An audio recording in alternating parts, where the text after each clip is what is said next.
The Dark History of Erzsébet Báthory, a name that stains history.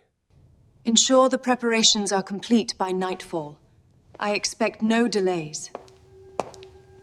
In the chilling annals of European history, few names inspire as much macabre fascination as Erzsébet Báthory, known to the world as the Blood Countess.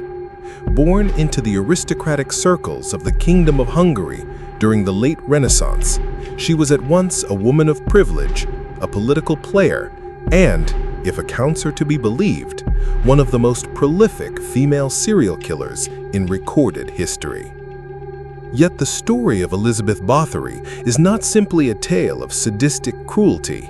It is also a tangled web of politics, family power, superstition, and myth-making, where documented crimes and whispered legends blend until truth and fiction blur. Erzsébet was born August 7, 1560, in Bathory, Hungary, into the illustrious house of Bathory, one of the most influential Protestant noble families in Eastern Europe. Her bloodline was steeped in both wealth and warfare. The Bathory family produced kings, princes, and military leaders. Her uncle, Stephen Bathory, became Prince of Transylvania and later King of Poland. Her father, George VI Bathory, was a powerful baron.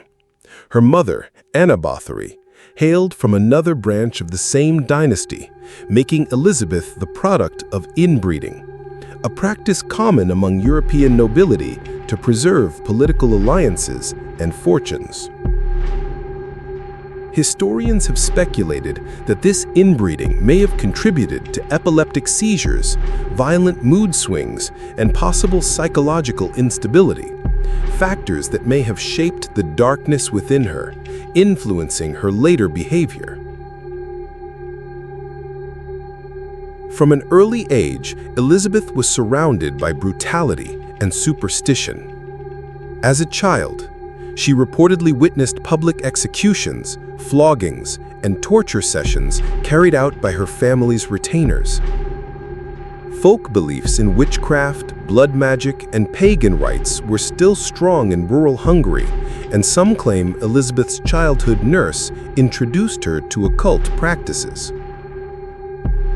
She suffered from violent epileptic seizures, sometimes treated by rubbing the blood of a non-sufferer onto her lips, a disturbing medical practice of the era that may have planted her later obsession with blood. At 15 years old, Erzsébet married Count Cachtice Castle, a wealthy nobleman and celebrated soldier. Their marriage merged two powerful estates and cemented political alliances. As a wedding gift, Erzsébet was given Cachtice Castle in what is now Slovakia, a foreboding fortress perched above a small village. It would later become the epicenter of her reign of terror. Her husband spent years away fighting the Ottoman Turks, leaving Erzsébet in control of the estates. During these absences, she gained a reputation for strict, often brutal discipline towards servants. She surrounded herself with loyal retainers and women accused of witchcraft, including Dorothea Sientes, Ilona Jo, and Anna Darvulia, all of whom would later be named as accomplices in her atrocities. Early accusations painted Erzsébet as a mistress quick to punish minor mistakes with beatings using iron rods, branding with hot coins, and starvation. But by the early 1600s, rumors grew darker. Girls from nearby villages began to vanish. The most enduring legend claims that Erzsébet's obsession began when she struck a maid in anger, and some of the girl's blood splashed onto her skin. She allegedly believed it made her look younger, feeding the infamous bloodbath myth.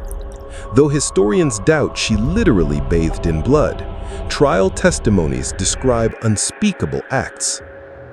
Draining victims' blood into bowls, biting flesh from their faces and bodies, stabbing with needles and scissors.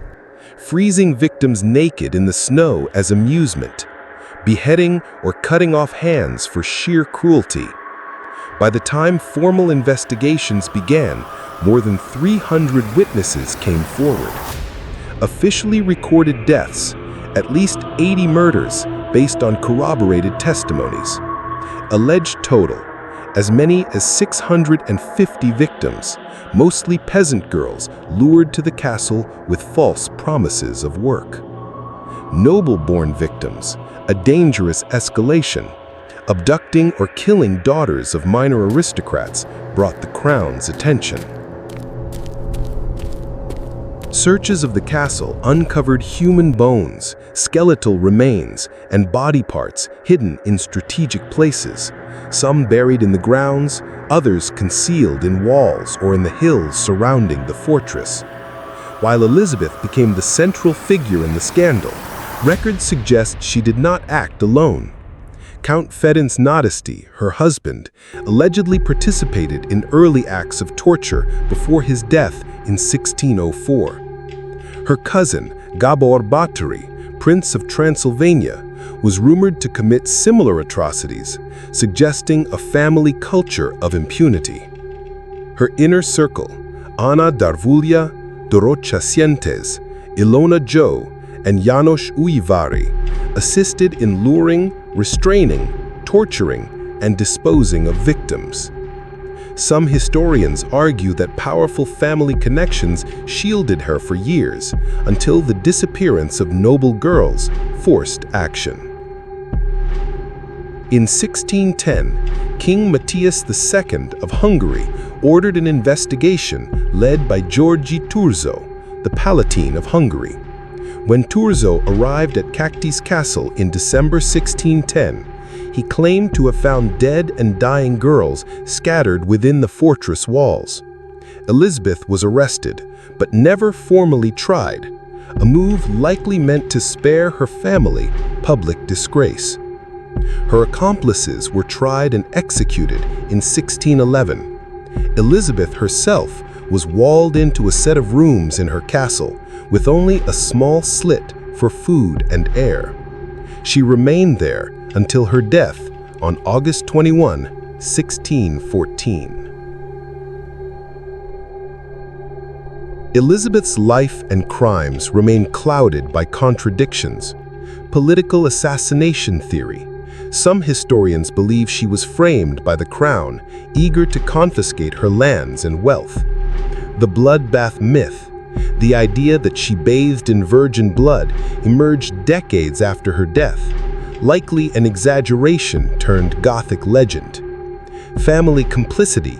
Surviving records show her relatives inherited her estates soon after her imprisonment. Occult practices.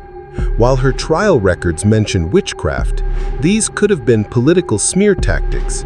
Still, witness testimonies describe ritualistic killings and the use of blood in strange ceremonies. Elizabeth Bathory remains history's most infamous women, both a historical figure and a dark myth. Historically, she was a powerful noblewoman accused of mass murder. In folklore, she became a vampiric icon, often called Countess Dracula. Some modern schools of thought controversially interpret her as a twisted form of female empowerment, a woman who educated and employed young girls before ultimately killing them. She's remembered as the Bloody Lady of Cachtice, a name that echoes through horror literature, cinema, and even gaming, inspiring characters like Erzsébet Báthory in Netflix's Castlevania. Her story is a chilling testament to how absolute power, superstition, and cruelty can intertwine, and how the line between historical fact and legend can vanish into the shadows.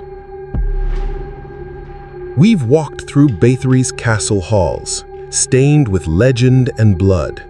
But what if I told you that was only one secret history? Next week, another mystery unfolds, just as chilling, darker, and maybe even stranger, waiting for you in the silence. Trust me, The next story will make her look like just the beginning.